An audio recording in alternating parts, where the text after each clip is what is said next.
الله أكبر. الله أكبر.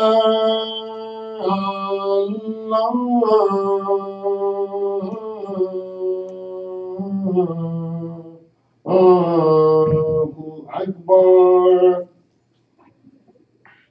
أشهد أن لا إله إلا الله.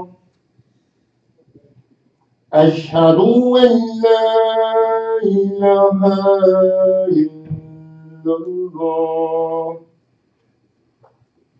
أشهد أن محمدا رسول الله. أشهد أن محمدا رسول الله. حي على الصلاة. حي على الصلاة. حي على الفلاح. حي على الفلاح. الله أكبر. الله أكبر. لا إله إلا الله.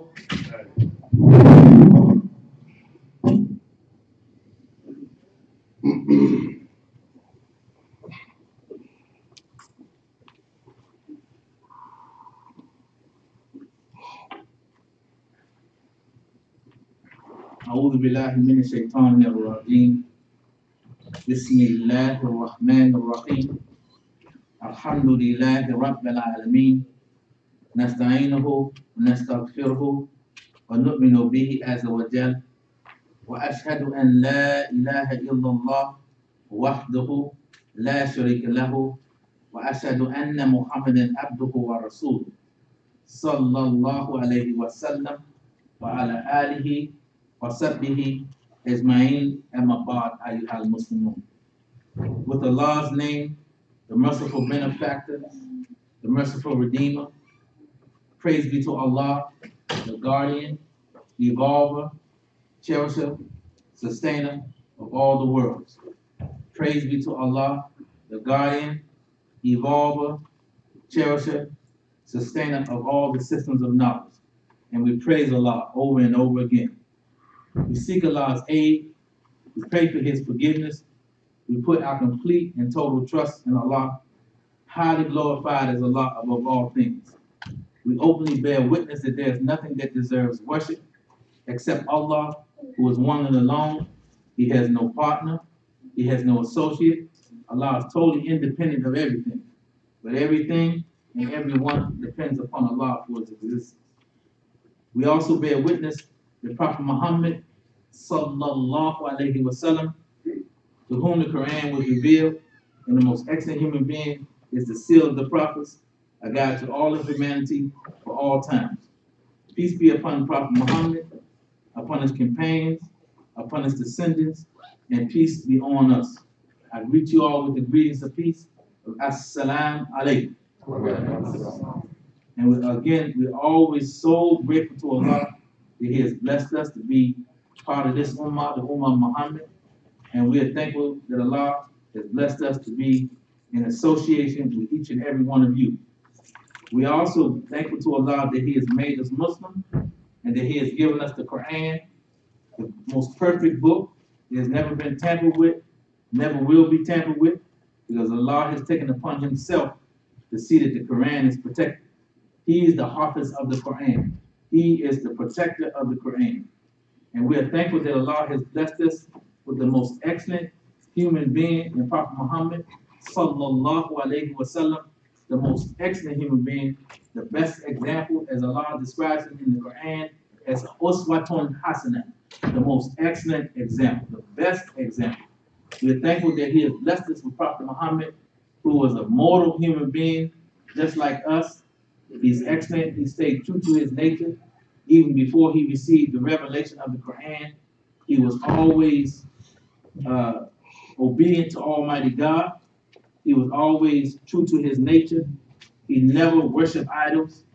He never was a bad person. He was always upright, honest. He was always just. And this is what everyone else said about him. And his wife, Aisha, may Allah be pleased with her, said that when they asked her about Muhammad's character, she said that he was the Quran walking. So this is a blessing for us that we have a human being that we follow. And it's a blessing that our religion, our life as Muslims is so regulated. But I'm just this is just an encouragement. There's no compulsion in religion, but you already know how many blessings there is to be on the front row. So I'm just giving you this very encouragement. If you're able, for the brothers who are sitting on the floor, I'm just inviting you to get more blessings by being on this front row. This is what our prophet has taught us.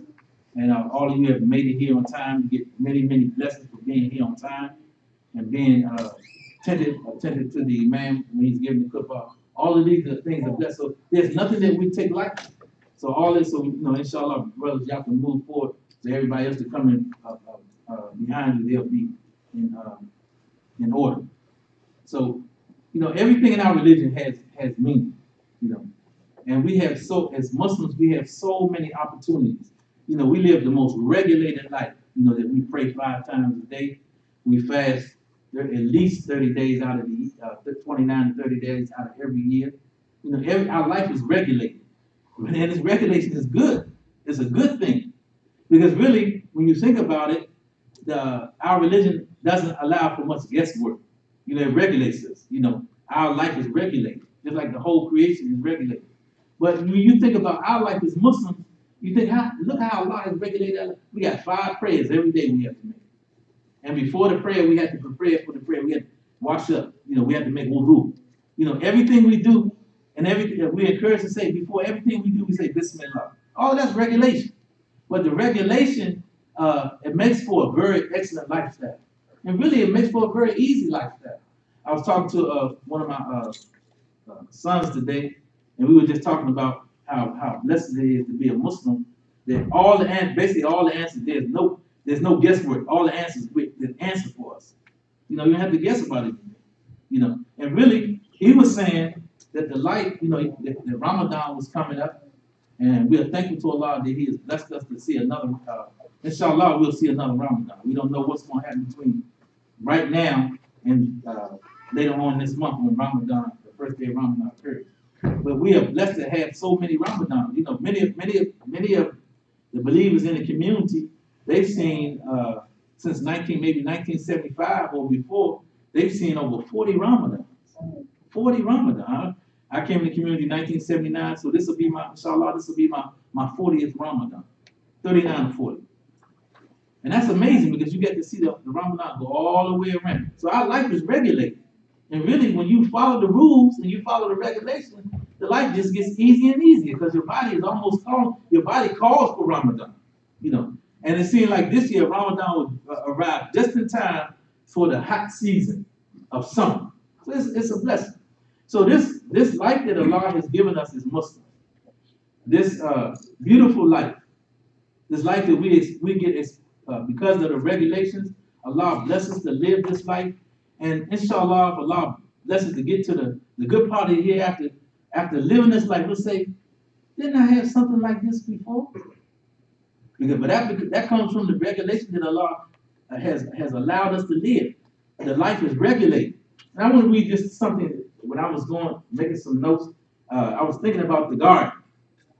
And today our talk is going to be on the importance of cultivating the soul. But I was just reading, and I came across this information from Imam Muhammad. And when it was talking about the garden, Jannati is the garden of man's own spiritual creation. So I just thought I'd just like to read this to y'all before we get started. It says, Wakuli Jannati. The same sound that I make when I say my garden, if I say my garden of paradise, I say Jannati. But when the preposition goes before God in Arabic grammar, it changes Jannatun to Jannati. And Jannati is a hint that man, you're only entering your own garden. It says that you're only entering your own garden, Jannati. You're only entering your own garden. It's the garden of your own spiritual creation. Allahu Akbar.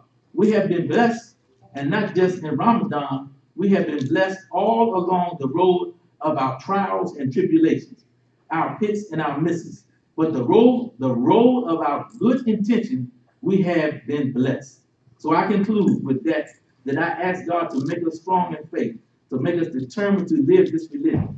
Always die, not except as believers and Muslims. Amen. So when you think about the cultivation of the soul, how we actually have to give attention to our soul. We have to give attention to ourselves. You know, Allah says in the Quran, in Surah 66, He says, Ya ayyuhalladina ku anfusukum wa ahlikum. Okay? Allah says, in His translation, says, O you who believe, have save yourself. It says, save yourself, anfusukum, your own soul, your own self. Save yourself and your family from the fire. You know, and that's an ayat that we often read, but it's good instruction because we have to pay attention to what Allah has given us. You have to pay attention. This body that Allah gave you, this mind that Allah gave you, this heart that Allah gave you, this life that Allah gave you, you have to be the one who cultivates that. So because every one of us has a charge. Every one of us has a responsibility to make that your soul is right for Allah. You have to cultivate that. So Allah says, again, He says, Ya ayyuhalladhina amanu qu anfusakum. And this word that it uses, qu, is from the word waqar. And we know that the word taqwa comes from that. So we are had to have this sacred regard. You know, just Allah says, we have taqwa for Allah. We have the regard for Allah. And then in the Quran, Allah says that we have to have this sacred regard. He said, and have taqwa, have regard for the fire, because the fire is real. So we had this regard for Allah, and we had this regard for the fire, because the fire is real. The fire is not a spooky thing. No, the fire is a reality, and we pray Allah protect us from the fire. As Allah instructs us in the case, رَبَّنَا آتِنَا فِي الدُّنْيَا حَسَنَةً وَفِي الْآخِرَةِ حَسَنَةً وَقِنَا عَذَابَ النَّارِ. Oh Allah, give us the excellence of this life and the excellence of the afterlife, and save us from the penalty of the nar, the fire, and the fire is real. And it said over the fire, it says that there are angels over the fire, and their job is there's one job that of the angels, they call you, or in other words, they corral you like cattle. And then they drive you to the fire. That's something to think about. So Allah says, be regardful of that. And if we don't have the taqwa for Allah, you know, if we don't really have the real love for Allah, like we should have love for Allah. Allah should be our best friend. Why don't we use profanity? Because our best friend sees us all the time. That's Allah. So why don't we do certain things even when nobody else can see us? Because Allah sees us. And this is what the Prophet sallallahu alaihi wasallam has told us about it's saying. He said, what is it saying? It is to worship Allah as though you are seeing Him. But though you see Him not, He sees you. So this is the sacred regard that we have. So in the Quran, Allah said that we have to have this regard for Allah. You have regard for the fire. And then you have regard for your own self. Your own soul. And what is a soul? And the soul, the word for soul in Arabic is nafs. You know, as Allah says in the Quran, He created the human being from what? Nafsan wahidah. That we all created from one soul. Right? We created, the human being is created from one soul. And in the Quran, Allah shows us through the Arabic that the soul is feminine. Because the nature of the soul is to be submissive. And that's a feminine characteristic. That's not a female characteristic. That's a feminine characteristic, which is embodied mostly in the female. But as men, we're proud to have that characteristic in us, right? As males, we're proud to have this feminine characteristic in us. That means that is a thing that we do for Allah. We're submissive. And then we have to be submissive to the truth, right? And in our dealings with each other, we have to be submissive to each other. So that's not a bad thing, that the soul is feminine. Then as Allah says in the Quran, in relation to the soul, He said he created the soul and he created a mate for the soul. Right? He created a mate. Every soul has a mate. Now, when we think about the human being as being as one, male and female, because if in fact that if we're created from one soul, the human being, when they come together as one, then that's when they're complete. But know that the human being, the mate for the human being is the whole universe. So the human being, not only that is a male mate with the female, but the human being as a group mates with the whole universe. And that's why Allah says in the Quran that he made the whole universe as a utility for us.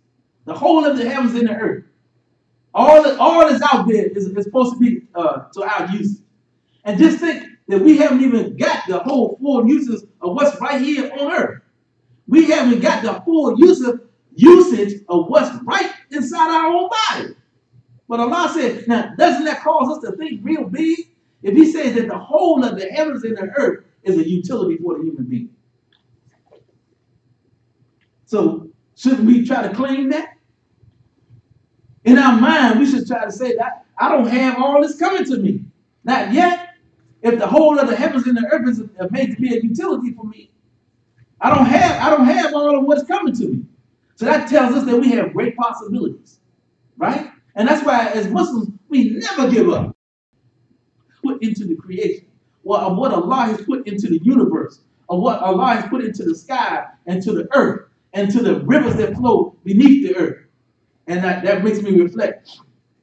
This morning I was looking at the news, and then so it said that I forgot the name of the volcano, but it's in Hawaii, and it said that's a scary thing. When a volcano starts to erupt, you don't think about that, and it doesn't happen. It said the last time that happened was in 2014. But just think of all that's in the earth that comes out of the earth, and it said sometimes it was lava flowing down the street, and sometimes it gets to like 1,000 degrees and 2,000 degrees. And that's kind of scary. That's real scary when you think about it.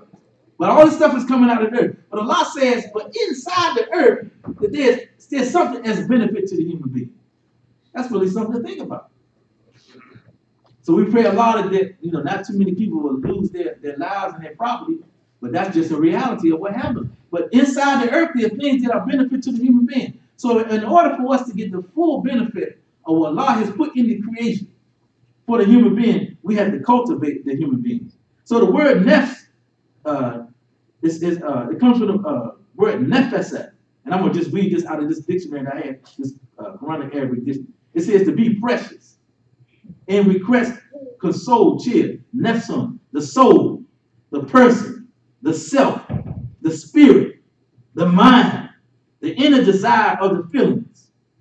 The willing, when used as an adverb, it also means punishment. The word nefsun and its plural forms nefusun and anfusu are used to denote the reflective meanings.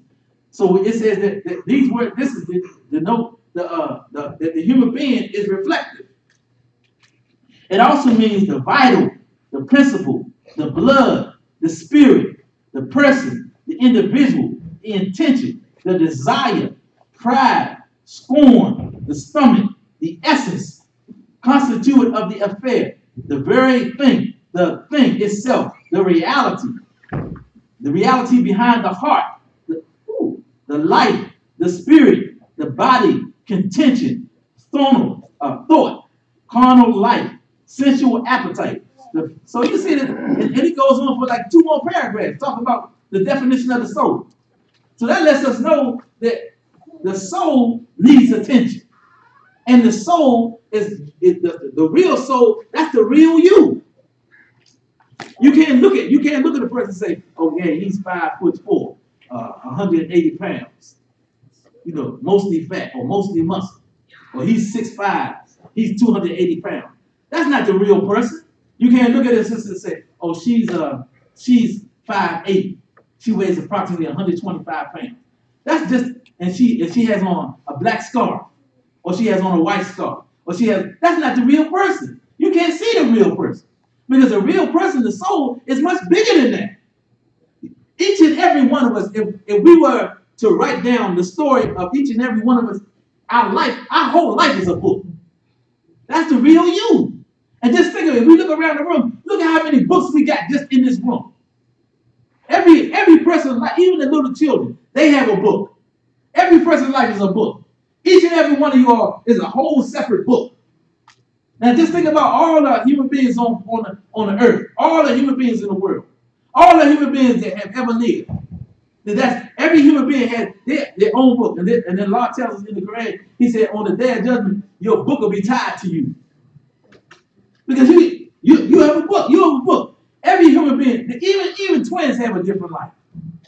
Even twins, even triplets, even quadruplets, everyone has, each and every human being has a different life. No two human beings' life is exactly the same. No two human beings have experienced exactly the same thing. Even children brought up in the same household. Even the husband and the wife, after they get married, even their life is not exactly the same. Because every life, every human being, every human soul is different. So this particular interest that we have to cultivate in our soul, that's a very large interest. And we have to cultivate the soul in such a way that we find ourselves close to Allah. That's the whole purpose of cultivating the soul. So each one of us is a gardener of our own souls.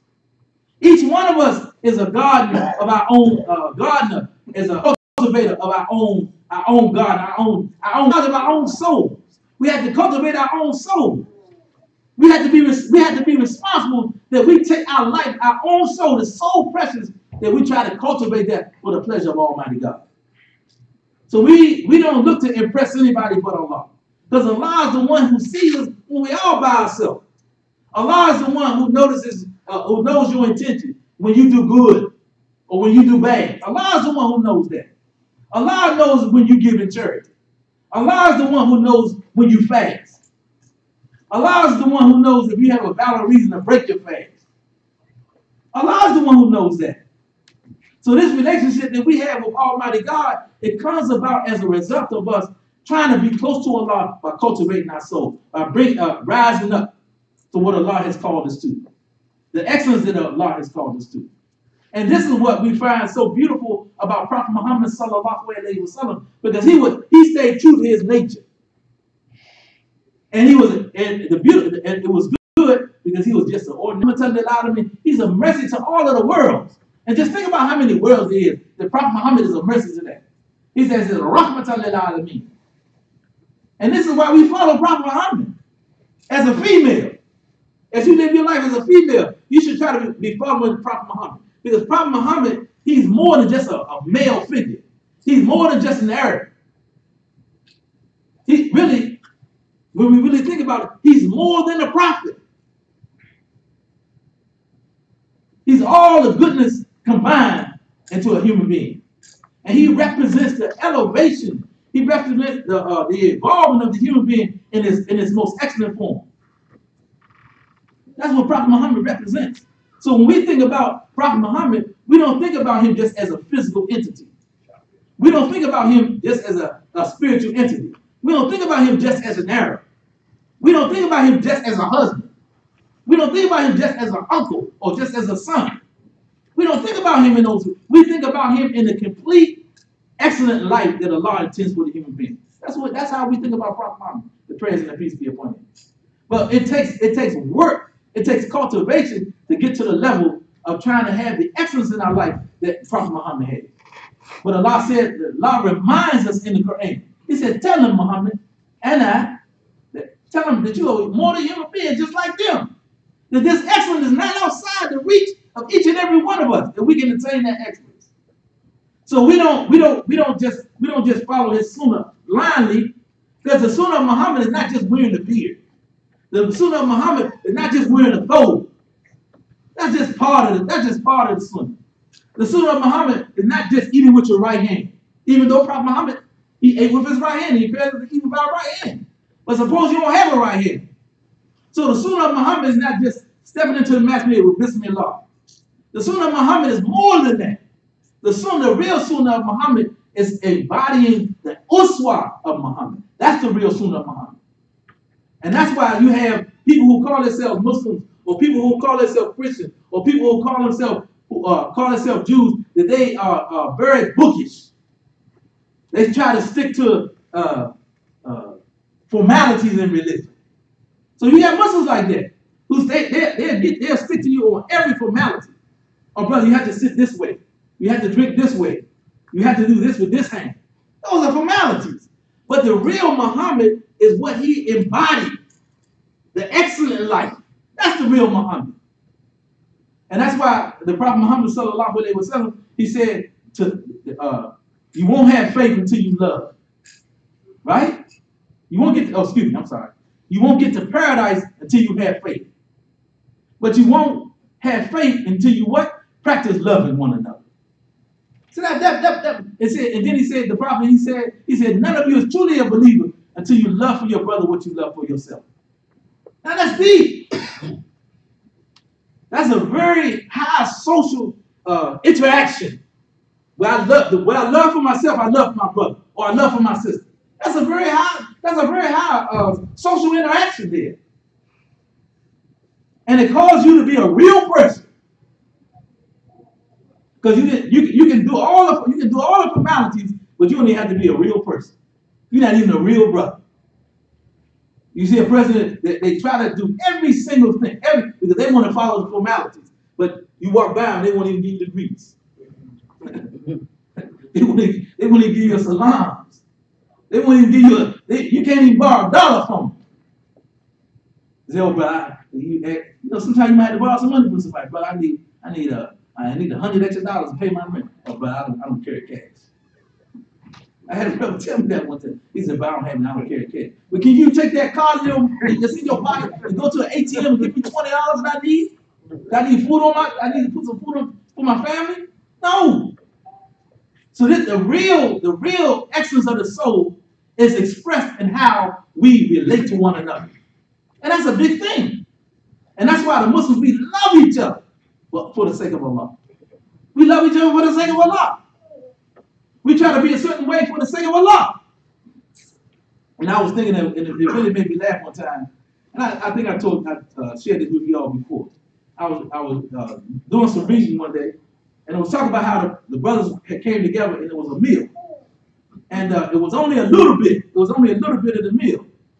So they said, since it's only a little bit, we're going to take some. Just say it was like 8 brothers. Just say, for instance, it was 8 brothers. They said, all right, I'm going to take a little bit, and then I'm going to take a little bit out and pass the rest. So they said, what we're going to do is just turn the light out. So the brothers, they turned the light out, and they took whatever it was. I don't know what meal it was, but it's just a thing so you can relate, right? So they took whatever meal it was, and maybe say it was in a bowl. And they started out with the first person. So they said, okay, I'm going to take my bit. So, because it was dark, you can hear a person slapping their lips.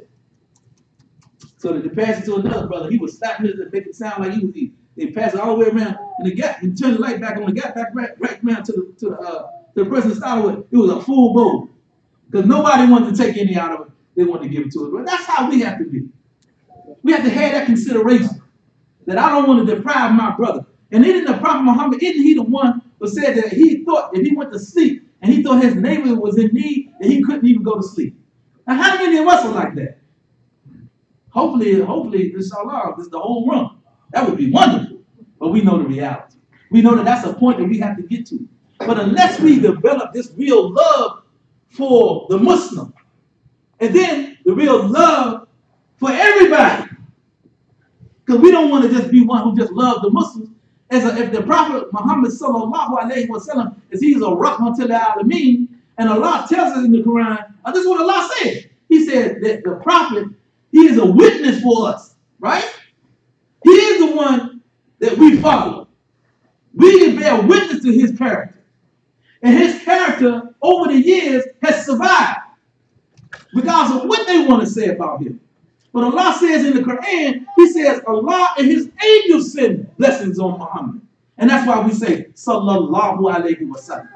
He said Allah and his angels send blessings on Muhammad. And when we say sallallahu alayhi wa sallam, we are following the sunnah of Allah. That's one of the things that Allah has established for himself. That he sends blessings on Muhammad. And the angels send blessings on Muhammad. So when we say sallallahu alaihi wasallam, we are following the sunnah of Allah. So if Allah has put this type of human being as an example for us, and he says that he is our witness, we are witness for him. And then he said that we are witness for the people. Then that tells that the life that we live as Muslims, the whole of humanity to benefit from this life. And haven't we seen that throughout history? When we sign a check out, that hardly doesn't even happen. You don't even not too many people write checks anymore. I mean, cause everybody got the card, and they got the cash out. Then they got the square card. People don't even have, when you go to the bank now, they say you want a check. You say, I don't need no checks. But just think, when you write the numbers, or when you write a check out, you write $1,347 for your rent, or whatever, or for your gas bill, or for that new car you're going to buy. Those are Arabic numbers that you're using. That came about because of the Muslims. The different things that we study about science today as a result of the Muslims. The Muslims never thought the world was flat. The Muslims always knew that the world was round. Many of the technological advances that we have today is because of Al-Islam. And many of the things that we do today of a benefit is because of Al-Islam. And most people don't even know that. Many of the advancements in science, many of the advancements in medicine is because of the Muslims. Many people don't even know that. Many of us don't even know that. Many of us don't even know that different fields like in math and algebra, that come from Islam, that come from Arabic. So we ought to be a benefit for the whole of humanity. We are not to sit, but look at the Muslim world. The Muslim world right now today, they're behind because they become bookish like the other people before them. And that's what the Prophet Muhammad sallallahu alaihi wasallam said what happened. He said, in my community, he's able to fall back to sleep just like the Christians and the Jews. He said, so much so, if he was going to a lizard hole, then we would follow right behind him. So as a result, we got reciters of Quran who can recite the whole Quran, but can't translate it in their own language. That's sad. That's disrespecting the Quran. To recite the Quran and not know its meaning. When the first revelation was what? To read. Ikra. Read. So that was, we weren't just to read just for the sake of reading. No, we're supposed to. And then he said, read in the name of your Lord who created. Read the whole creation. And the whole creation is the aspect where we get understanding. And that's isn't that most important that we have an understanding? And that's why when some people, when they first time they heard the Quran, when they heard just a few words of the Quran, they were able to turn their faith around. Turn their whole life around just from hearing a few verses of the Quran. Because they understood the meaning. But now brothers and sisters, please don't get me wrong.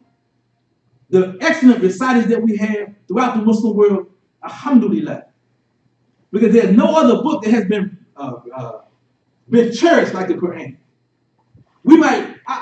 Allah knows best. There's probably a person right here who's a hafiz of the Quran right here in this room. We don't even know. When the Muslims come together, we don't even know. We might have a hafiz of the Quran right here, right now. A person who knows the whole Quran by heart and can recite to you every letter. So I'm not saying that we should not remember the Quran. What I'm saying is that in order for us to really benefit from the Quran, we have to understand the Quran. And it's a disrespect to the Quran to recite it and not understand it. That's disrespectful to the Quran. It's disrespectful for me to come up here when I know the majority of you all in here are English-speaking people, and I come up here and just give you a whole bunch of Arabic and not translate what I'm saying. But because of our religion, we know that throughout the Imam's Khutbah, he's going to say some Arabic. He's going to say some verses from the Quran in Arabic. But it's not to show off. No, this is just how our religion has evolved.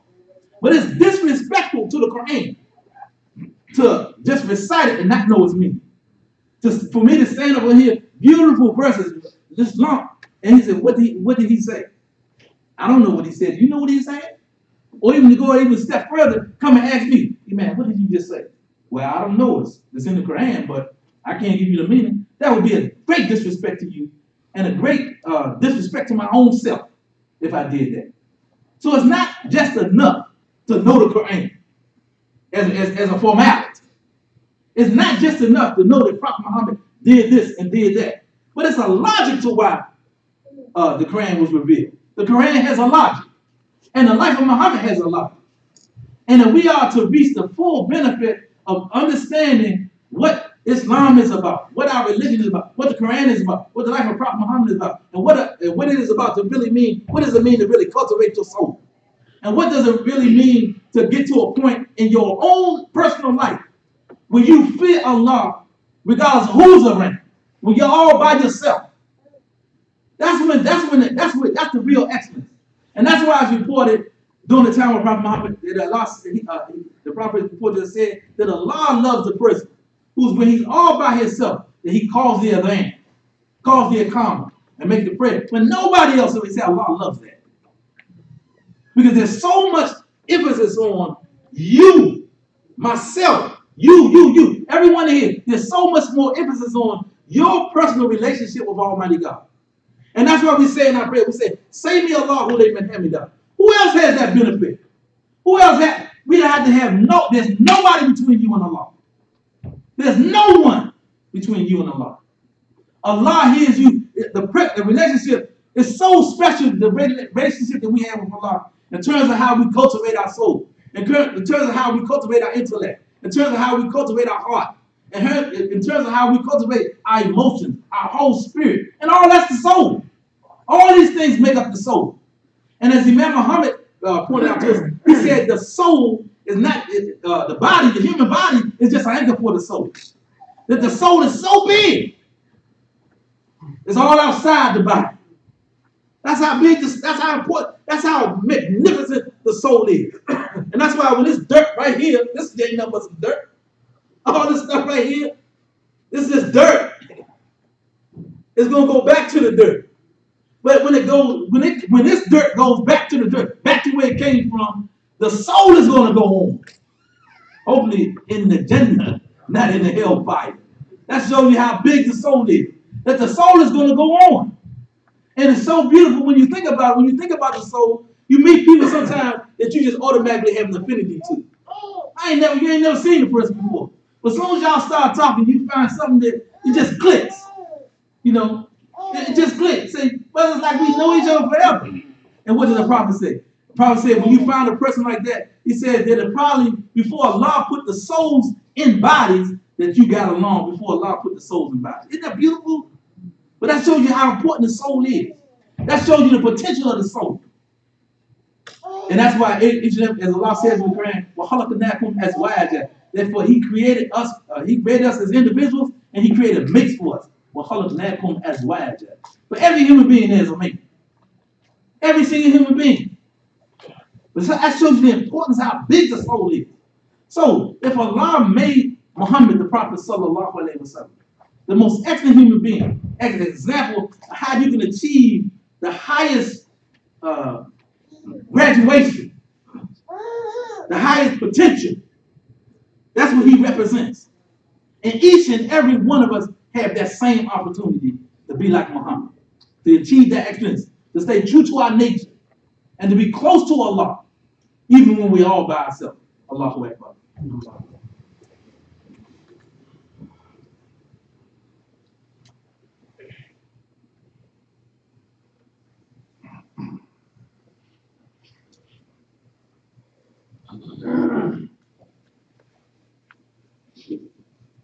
Bismillah ar-Rahman ar-Rahim.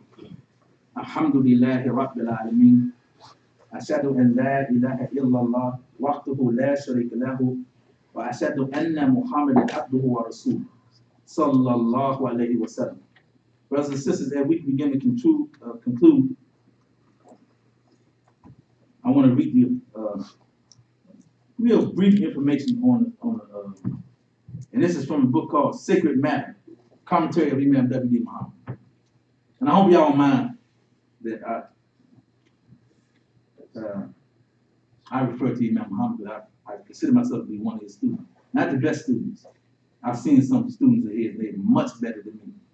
And I pray to Allah that I can become a better student of Imam Muhammad, because I really feel that this, for all of us here in America, whether we're immigrant Muslims from different countries, from overseas, I think it's very important that this tafsir that we have of Imam W.D. Muhammad, and I hope that many of us become more familiar with him, because it's a great benefit for us here in America.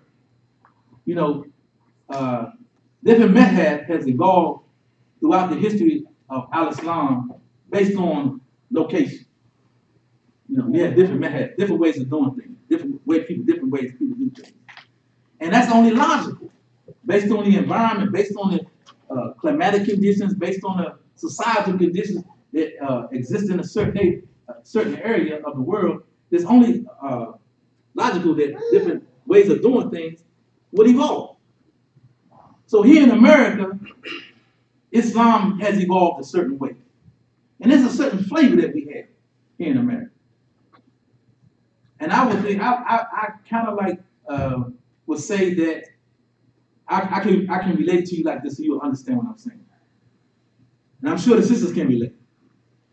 When a woman have a baby, and some of you all, if you're not married and you haven't seen a woman have a baby, that is a remarkable thing. I mean, it's like, wow. You want to see a miracle? See your wife having a baby. That is a miracle. So by the grace of Allah, I'm thankful to Allah that I've seen that about 6 times. And it's a miracle. So when a baby comes into this world, the best thing, unless the mother is just not in good health, the best thing for that mother, well, the best thing for the mother is the best thing for the mother, but the best thing for the baby, but breastfeeding is good for the mother too, because it helps her body to heal. You know, it causes her uterus to contract, to get small, get back into its natural way. All that comes from breastfeeding. So the best thing for a baby is not goat's milk. It's not cow's milk. It's not soybean milk. It's not Similac, which is similar but it's lacking. It's not all of these things. It's not Infamil. The best thing for a baby is right here.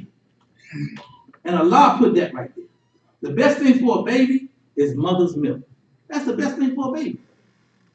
It's so important that there are things in the mother's milk, antibodies, all kinds of things that's good for the baby. Based on the environment, there's certain immunities that is in the mother's milk based on the environment that the mother has been in. Just say, for instance, the mother has been in an environment of pollen. Like, oh man, this pollen this year is like off the chain. Today it's like 140 on the pollen count. But last week it was up over 1,000, 2,000. And I know we don't have allergies, but it caused me to cough and be sneezing and all kinds of stuff. And I'm glad I don't have that. I'm glad it's gone. But alhamdulillah. So, but because of the things in the mother's environment she comes up in, there's certain things that she has in her that's going to be good for the baby. Because the baby got to come up in that same environment, right? So the best thing for that baby is the mother's milk. Now, after a while, the baby start getting teeth. The mama start giving the baby some solid food because the baby chewing on that breast can be painful. And sometimes the baby be suckling and the baby will bite the mama. Because he be seeing everybody else seeing everybody else chew. He said, I'm gonna chew on this. And it can be painful. But the best thing for the baby is mother's milk. So that's the analogy. So I'm saying that we have a method, we have a way of thinking, a logic that has evolved out of us being here in America. And everybody in this room right now, guess where you are? You're in America. Regardless of where you came from, regardless of who your daddy is, who your mom is, right now you in America. So the lesson for us is that Islam has evolved here in America over the last 70, 80, almost 100 years, and a logic has evolved. And that logic has been expressed in Imam W.D. Muhammad. From Farah Muhammad to Elijah Muhammad. And y'all need to know this history. Believe me, if I was in Sudan right now, I would want to know the history of the people of Sudan. If I was living in Sudan, so I can get a feel for what's going on. If I was living in Pakistan, I would want to know what has some of the history in Pakistan. If I was living in Saudi, I would make sure I know some of the things that happened in Saudi. If I was living in Uzbekistan, Russia, wherever I would be, if I'm a Muslim, I want to know what has happened to the Muslims. And if I was in China, I would want to know how have the Muslims evolved here where I'm standing. So I'm telling you all that Islam has evolved here in America. And the proof of that is that many of the messages that we have here in America Even our brothers and sisters from overseas, many of those masjids evolved out of our masjid. They were able to find comfort here because we were here and we wasn't scared. We wasn't changing our name. We were changing from Joe Robinson. You know, his name now is Muhammad Abdullah. We had that kind of courage, and because we established that kind of courage, now we have Muslims, we have masjids in the Atlanta area. We got over 50 masjids or more. So I'm saying that to say that this logic is developing in America. And Imam Muhammad, we are blessed to have had Imam Muhammad here in America. So I just want to tell you that before I read this, before we close. This is from Imam Muhammad, and we were talking about the soul. So now I'm going to read that. I just want to give you that prelude. You know. So it said the soul comes before the consciousness. God in the Quran says, Allah taught Adam the names of all the things. And he made Adam from the dust of the earth. Adam was a landman and became an industrialist. And the industrialist gave us these signs. He knows better. He is Adam. We don't know. Allah taught Adam all the names, not us. Just talking about the angels. But he reveals to whomsoever he pleases what he wants to reveal. To whom he reveals, there is nothing to cause him to stray. To whom he gives guidance, there is nothing to cause him to stray. In other words, as Allah says in Quran, "Man yahdilillah fahuwa al-muhtadi, wa man yudlil fala hadiya lahu." He whom Allah guides, they guide. They the rightly guide. And whom Allah does not guide, they are not going to find their way. It says, to whom he gives guidance, there is nothing to cause him to stray. That's powerful. If Allah guides you, there's nothing that can cause you to stray. When Allah guides you, you are guided. And Imam Muhammad also pointed out to us, he said, Satan, he's just a small man. He just really Satan, he's not such a big thing. He's really a small thing. Because whatever the Satan can cause you to do, he think he's doing his thing, and his goal is to carry man away from his original nature, to carry man outside of it, to make you trip. He said he was going to do that. He's very good. He's very good at leading man astray. Because he is so jealous of us. Because Allah told them all to bow down to us, to the idea of a human being, a Khalifa in the earth, which is male and female. But Imam Muhammad pointed out that Satan is he's a small fry. Because Satan can make you do all kinds of things, but he can't do this. He can't stop Allah from giving you. He can't stop Allah from forgiving you. And Allah says that his mercy far exceeds his wrath. And Allah says that if you was to come to him with sins as big as the earth, now that means Satan has done a whole lot of messing up, whole lot of influence, whole lot of whispering. Allah says you was to come to him with sins as great as the earth, that he can forgive you. All you got to do is be sincere. All you got to do is have the desire in yourself to cultivate that soul to be obedient to God. So no matter whatever you have done, and Ramadan is coming up. Oh, thank Allah for Ramadan. You thank Allah for Ramadan. Whatever you have done, whatever sins you commit, how many of us blunts you to smoke, how much wine you to drink, how many prayers you to miss, how much you to fornicate or committed adultery. Allah can forgive you for all of that. So Satan is a small fry. You can only do so much. But I got a Lord that will forgive me for all my sins. Look, not just once, over and over again. Mess up, I repent sincerely to Allah. I'm in this environment, I'm messing up again. Not by on purpose, but just by the very nature of who I am. I'm going to mess up. You're going to mess up. But you got a Lord that will forgive you for all of your sins. Satan, get behind me, Satan. Because Allah he's the most merciful. But Allah can do that. So let me finish. And from whom he withholds guidance, there is nothing to guide him. This is Allah in the Quran. You have to have a check for the male. It comes out of the circle. The male comes out of the female. and I have never known one to come here any other way. Then, and I'm going to conclude. It says, engage the whole environment. So spirituality, when we talk about the soul, cultivation of the soul. Soul and spirituality come before consciousness in the world. And that's why some of y'all see, when we sit in Jalsa, and we say, Ashhadu an la ilaha illallah, Ashhadu Muhammad Rasulullah. Because this finger right here, that represents the spirit. And this represents the intellect. So it says the spirit, you look at my hand, just about everybody's hand is the same. The spirit can go far beyond the intellect. So it says, so spirituality comes before consciousness in the world. Then man gets an interest as a hunter or an explorer, as a curious person out in the world. He begins to get many interests, and those interests have homes. They are based back at home. They start back at home. I have a wife to take care of. I have a wife and children, and I need to take care of them. I have to go find supplies and bring them home. Find the needs for the wife and the children and bring them home. So his life is worldly drawn, worldly directed. It is drawn by the world. It draws him out there, and her life is in check. He is the free spirit. She is anchored at home. And that is the true of most men and women today, but not all. We have a big number of women who do not fit that description at all. They are arrows. And Allah knows best what that means. This is the first meaning of Adam and Eve. Human spirituality. And the aim in the spiritual nature, or in that body we call the spiritual life, or the spirituality, is to go from private life or from home life to engage the whole environment. That is what the male has done. He has come from the private life and gone out.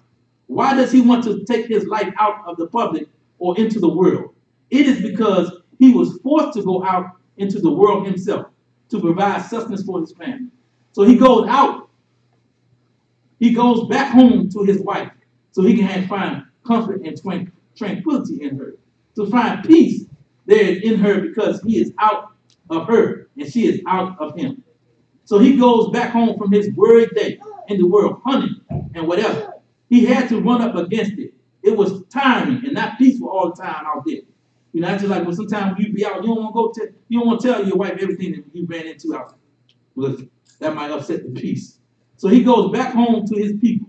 Then he has to go back out again to the world. He came from her. They came from one another, and there they find their peace at home with each other. So, as Imam Muhammad pointed out, that, and we said this in the beginning, that the human being, we're from one soul. And we're not going to have our real peace until we find our soulmate. And just as the human being, the male and the female, they are mated to each other.